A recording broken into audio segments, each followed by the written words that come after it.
Hey there, Zeta here, and welcome back to more Let's Play Unbound Worlds Apart. In the last episode, we got to desert area of Sonaria, and we're gonna go to the right to do special quarterly things, and that should be fun. We also got wall jumping, I do believe. And we're gonna be trying to free this woman in a pillar. And so that's the majority of everything going on right now. So that will be fun. Let us see what the desert has in store for us. Apparently there's a bit of choppy lag because the game gotta load its stuff.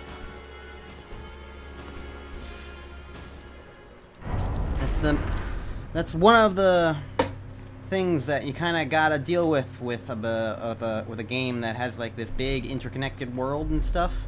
Like sometimes loading a new area, it's gotta chug a bit, and I don't know, maybe it's not the most optimized for a Switch. It's an indie game, so I'm not gonna fault it too strongly.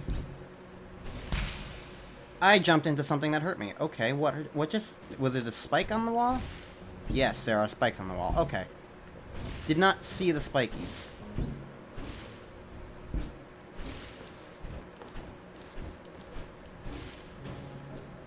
there a pathway up there? Because, see, that's the other thing. I can wall jump now, so... Ah! Hello! But then the nightly howling began. With each passing day, another member of the village lost themselves to madness. So, going... Oh, that texture is flickering. Going off of the idea of... Well, first, let's find out what the hell this is gonna do for me.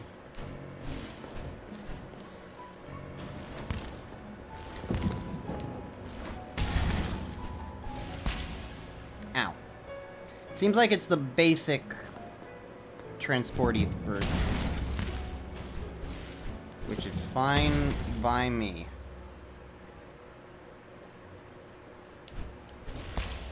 Oh, you go way out. Alright.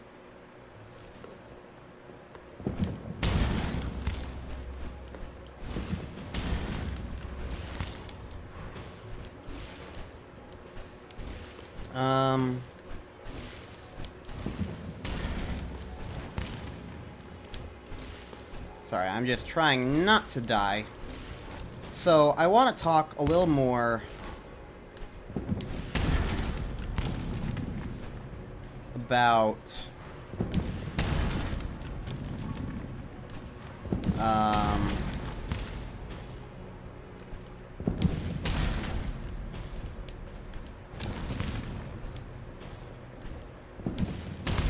games that are open. One by one they lost grip of their sanity and succumbed to the dark rot only to re-emerge as beasts. I want to talk more about games that are open. Ooh, you are fancy. I'm a bit of a nerd about the Sea of Reality. Wait, do you use the word nerd in your world? Think of me as a researcher. I've studied lots of worlds thanks to the Academy's books and scrolls. They're all so different and fascinating. That's why I want to see you win, Soli. Unless the corruption is stopped, all those wonderful worlds will be lost. Hey, you're Soli from Vaya, right? My name's Mango. It's great to meet you at last. You can do it, I know you can. I'll be thinking of you. So are you named after the fruit, the smasher, or something else?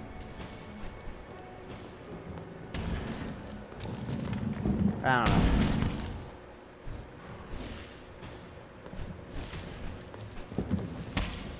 Ow. Either way, I want to talk about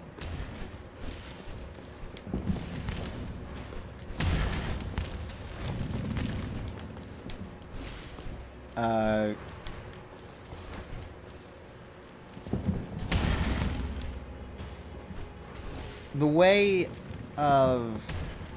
Okay, so I see where I am now. I want to talk about the way...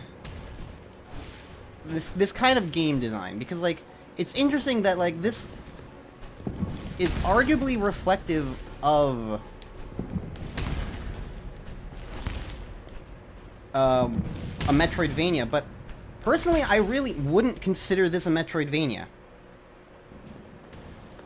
it's a platforming game, and hell, there are even upgrades you can get, but it's really not about the exploration, which to me is what makes a Metroidvania game in particular. It's specifically about how the game is about exploration. This game is about precision platforming and timing and puzzles and whatnot. It's got an interconnected world and like power-ups and upgrades and stuff. Uh-oh.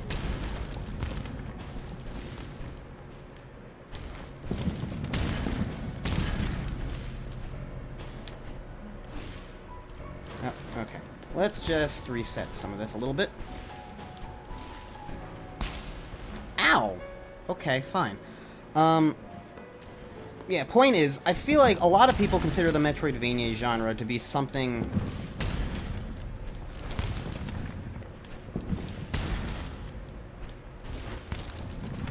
Well... Something where it's specifically just an interconnected exploratory world. Can I stand on this? Oh, I was standing on the other guy for a moment. I guess I just found a safe spot. Point is, despite the interconnected world, I really would not consider this a Metroidvania.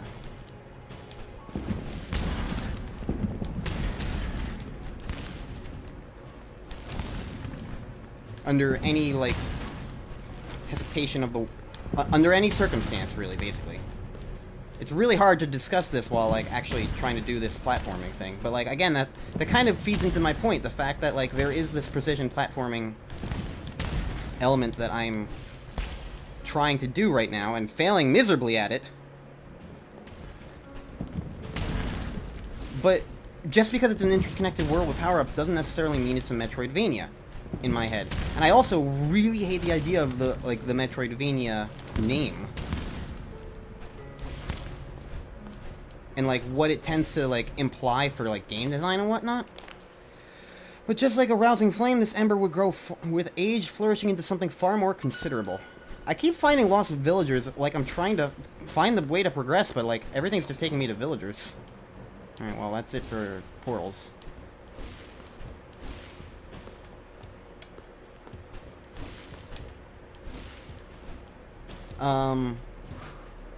It's really interesting to me that, like, level design typically is, like, it's a big part of, like, games like this, I would say. And to me, one big interesting element... Huh. Weird. Okay. It's just the element that, like, the Metroidvania label is kind of almost, like, limiting in a way.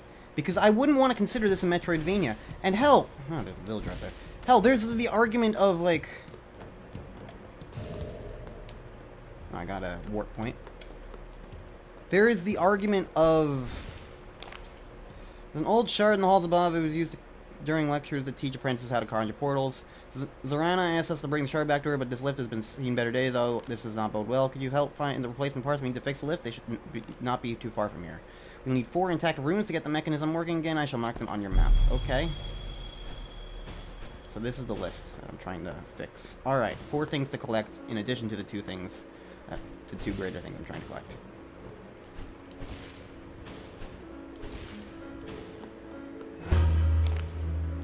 Return to a world where chronology exists in flux. You may transcend the old concepts of now, then, and when. Time travel? What does that mean? I don't know.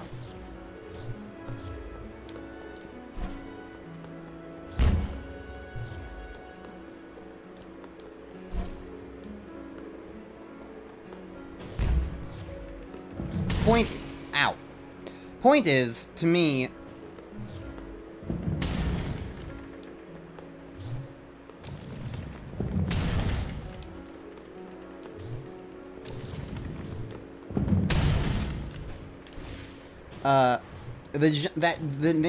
that concept of the genre is really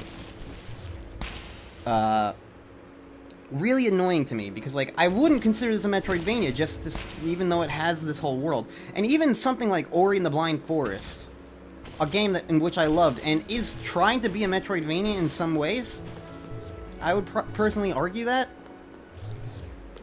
It's got the problem of, it's a very, very linear one, and despite being a really fun and good game, in my opinion,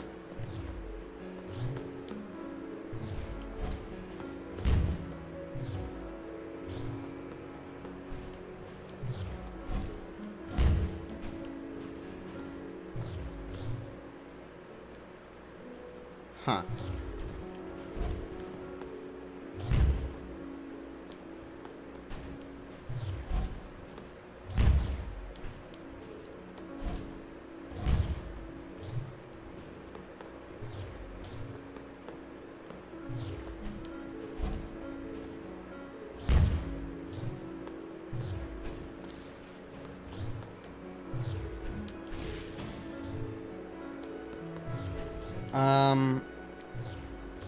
It feels like some people, if they don't like it as that kind of Metroidvania style, if they were expecting something else from it,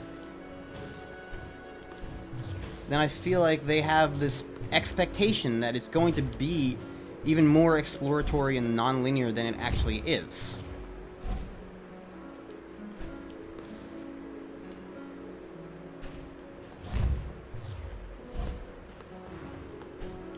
That was a really easy puzzle. I don't know why it took me that friggin' long to figure out.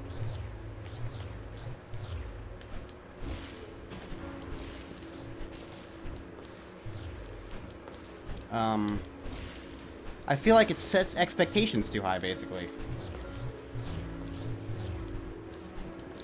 And, like, I wouldn't... This is, again, like, this is not a Metroidvania like anyone would really expect it to be.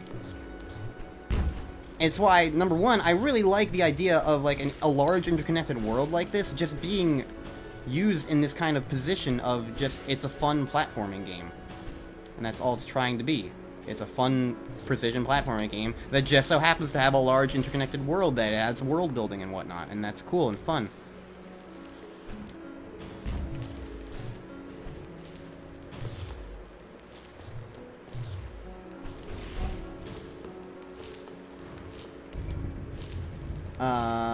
So...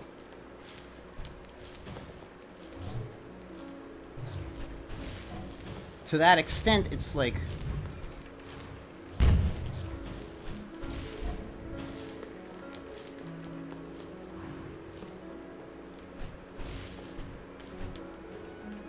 Can I go to the left here? Okay. It almost looked like that was kind of like a secret wall thing. You know? I don't know. I must admit, this place confounds me. Why does the Order fight so hard to protect a ruined tower? What are they guarding? Is the tower itself? Or is it something they wish to hide from the rest of us? Most curious of all, the guards believe that everyone adores the Order as if we look to them for salvation. Can the mages not see that they have lost control? How much longer will this denial last? I don't know.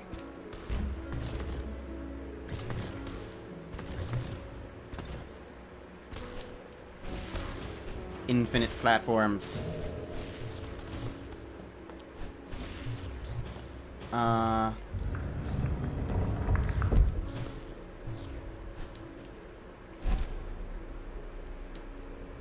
There's a villager down here.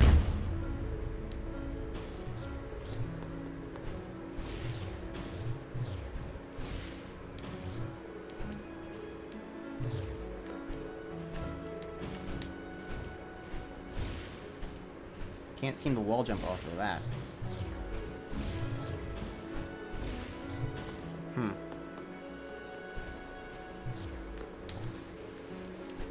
Something in particular I'm missing?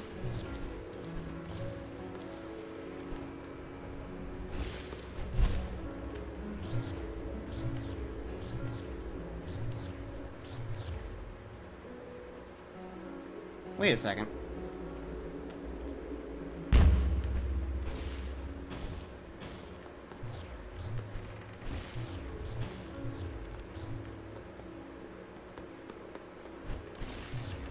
Did I go around the gate or something?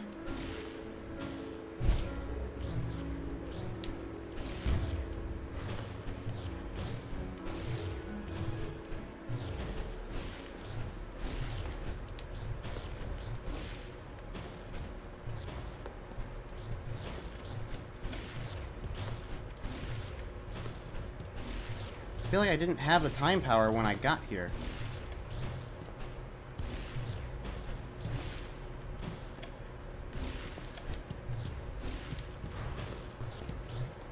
Because, yeah, wasn't there this guy over here that, like, I couldn't do anything with? This thing. Yeah. Huh. But yeah, the Metroidvania design...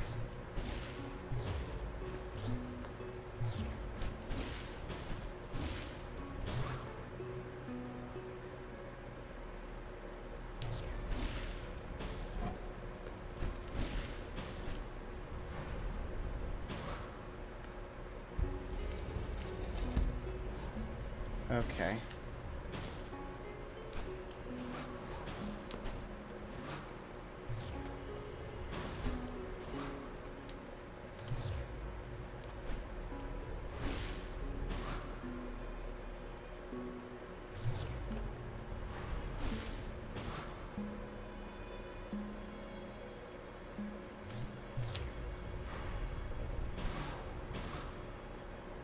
Okay. So the Metroidvania design...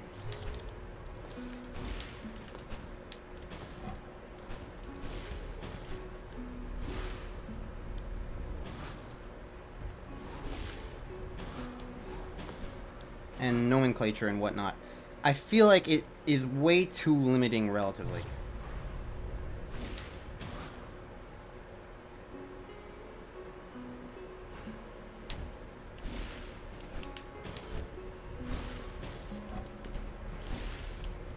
Oh, come on!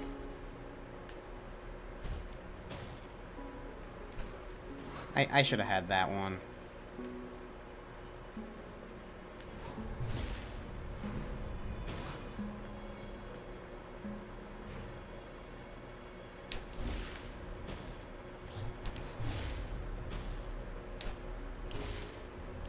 Okay. The Metroidvania... I can't talk when trying to do this! I can't! God damn it! I want to talk about things, but I can't because I need to concentrate on things!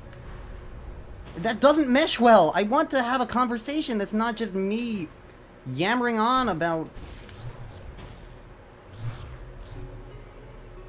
nonsense. I want to talk, but I can't... I can't think about things right here. Oh my god. How do I get these in the right position?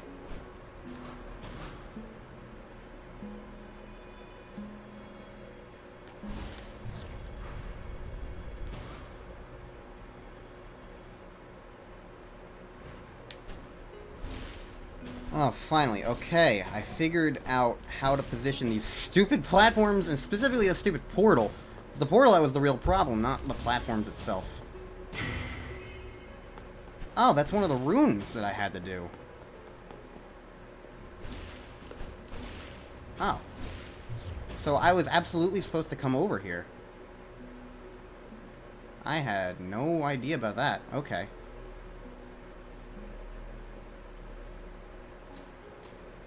So that's intentional then, basically. Alright. Interesting. So I wasn't even failing at a hard puzzle, I was just failing at a puzzle I was supposed to do. Cool! When I say hard puzzle, I mean, like...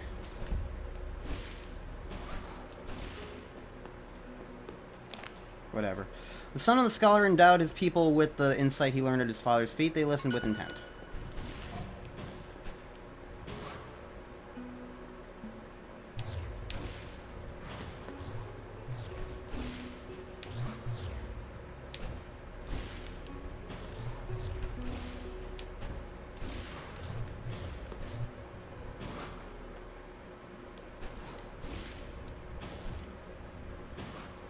Can I get over here right now?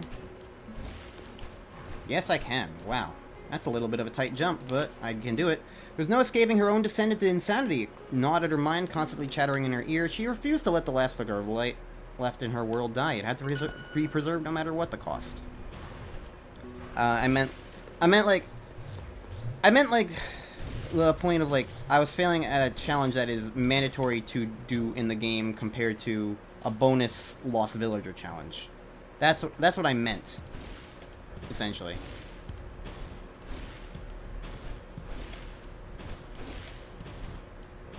Anyways, I was talking about the Metroidvania stuff. I don't like the name of it as well. The name Metroidvania is a stupid name that I feel like puts expectations on things to be platformer. But like, to me, the way I would consider these things is I would just consider them platformers. Exploratory platformers. Like, hell, like, something like Metroid, Super Metroid, and Metroid Prime are both vastly, significantly different kinds of games that just so happen to both be exploratory.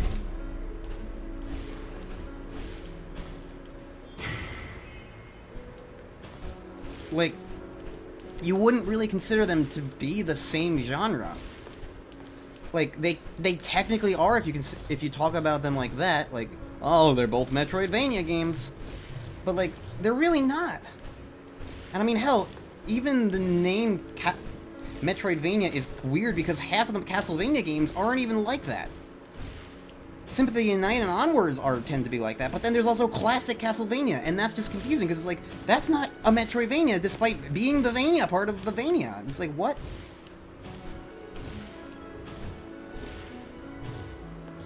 I don't think I can get this yet. I'll leave them for later. There are warp points everywhere here anyway, so it doesn't really matter.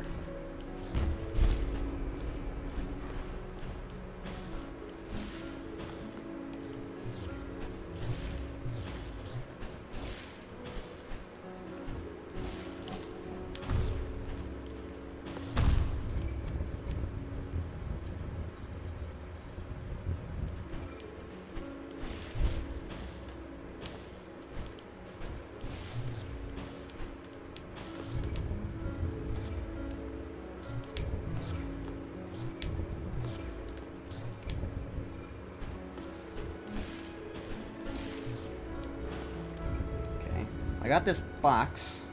Push it over here. I wonder if this box is how I get to that one guy. Can I even get the box over there? Might be worth trying. I mean, I got this already, so I'm not going to need that box for anything else until I come back here and I can just restart it. So let's see if I can push this box over there.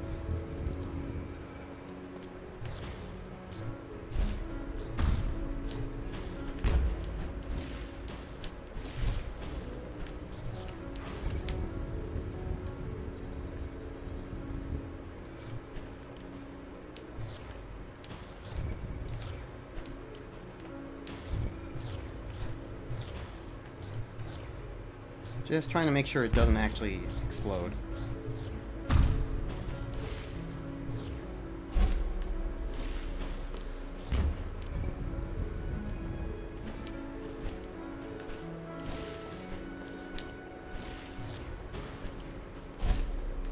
Perfect.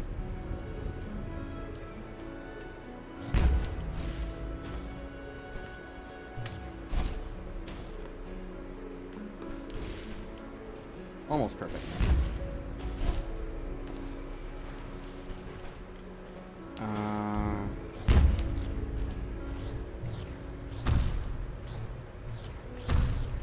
I don't know what distance the box automatically breaks, but yeah. Okay, so I found this dude. That's pretty cool. Just don't fall into those spikes now, and voila. The heiress no longer recognized her true love. She left all they built behind and stumbled into the howling winds. Cool beans. I don't think I can do anything else with that box, so I'll move on.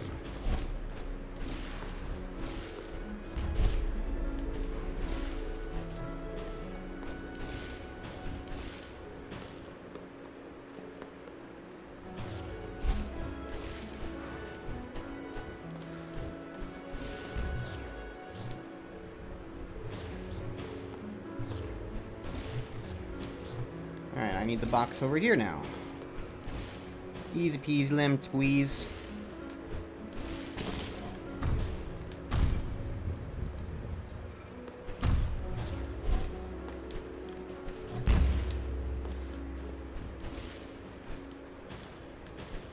maybe not so easy peasy lemon squeeze.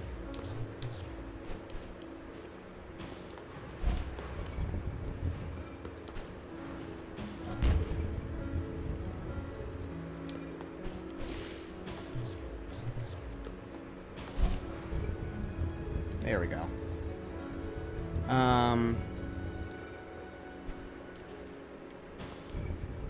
So, yeah. I don't like the idea of Metroidvania because, like, I would... Like, the difference to me between something like this and something like Hollow Knight or Ori and the Will of the Wisp is that this is more of a precision platformer with an interconnected world, whereas the other games are explorative platformers, I guess,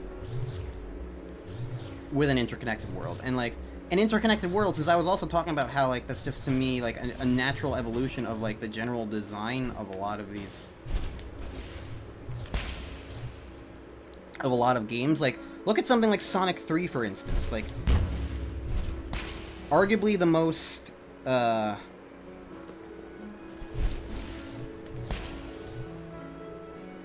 don't need to swap it, right, actually, necessarily.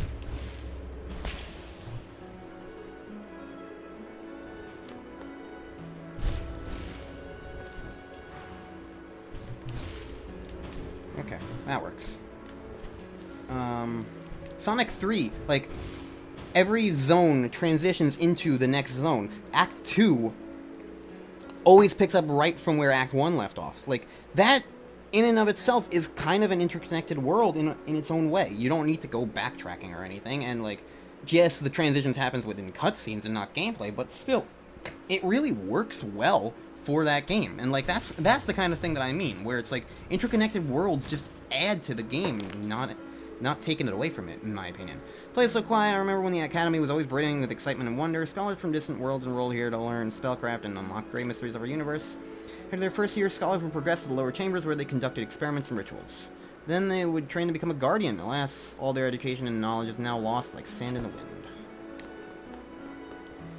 And so it's like, to me, the idea of something like, say, Super Mario Brothers, where everything is very strictly level by level, like, there's nothing inherently wrong with that, but it's definitely, to me, feels like a limitation that doesn't need to exist. It can exist, and it's fine that it exists. It's not, like, a problem that it exists, but I feel like there is just a benefit to it not existing as well.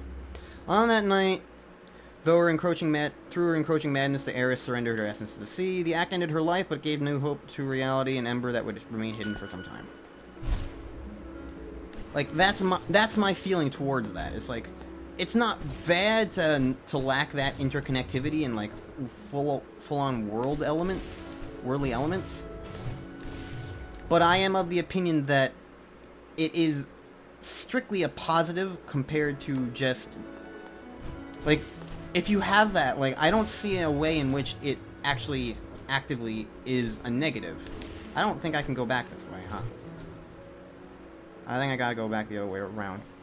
It looks like you can just keep going up over there where there was that one platform. So, 1 second.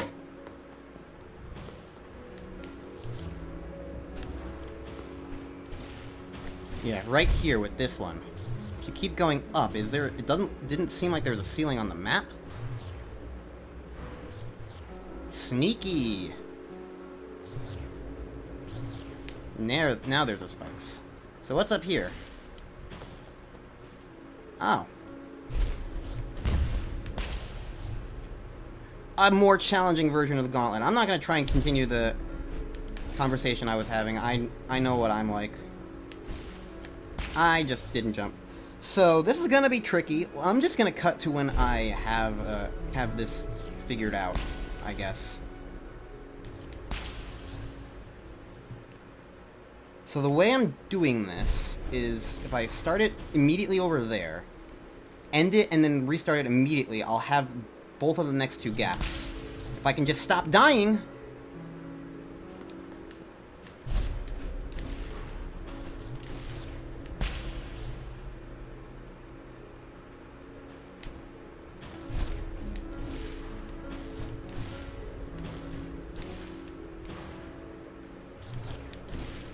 Okay, I did it. Hello there, I'm looking for any attendants who may have become lost during the demonic invasion. The Order cannot bear to see any more of its people harmed. We only wish for them to be returned home safely. There is also a deserter in our midst, one who seeks to open a portal and meddle with forces they do not understand. You must use caution if you encounter this rogue. Be safe and well, child.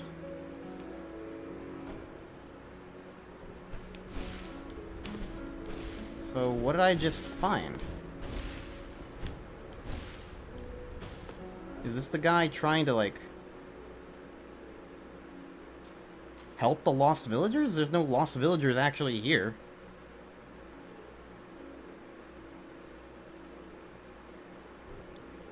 If I look at my achievements, what does the achievement thing that I just found tell me?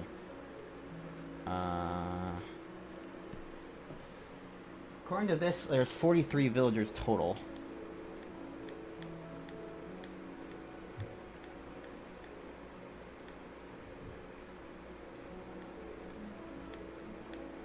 You met with both shady mages.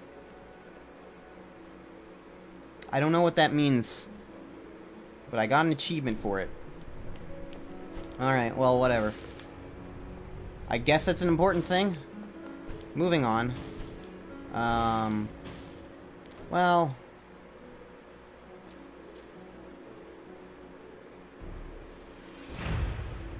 yeah,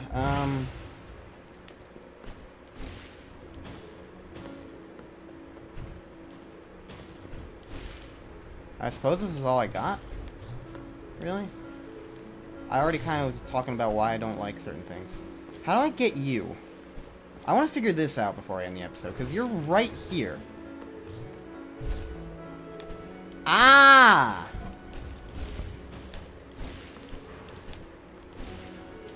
Sneaky, sneaky. The son of the scholar surrendered his heart to hate. He despised his father and his conspirators for everything they had done.